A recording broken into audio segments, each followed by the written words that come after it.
Welcome to ఓఆర్కే TV9 news. ప్రతినిధి ఒంటేరు రాజ్ కుమార్ పరకాల. వ్యాపారులపై కక్ష సాధింప, ముందస్తు నోటీసులు లేకుండానే ఎందుకు కూల్చాలి? కూల్చివేతపై మండిపడ్డ పరకాల 9వ వార్డు కౌన్సిలర్ బెజ్జంకి పూర్ణాచారి.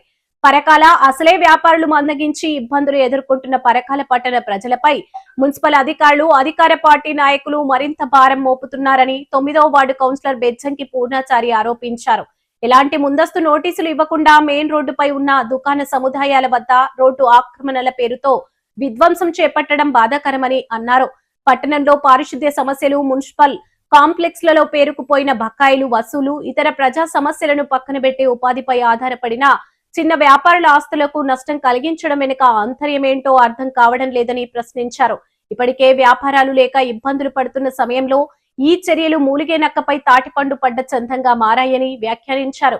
పరకాల పట్టణ అభివృద్ధికి ఉపయోగపడే అంశాలపై దృష్టి సారించాల్సిన అధికారులు ప్రజలకు కొత్త సమస్యలు సృష్టించడం తగదని పూర్ణాచారి అన్నారు.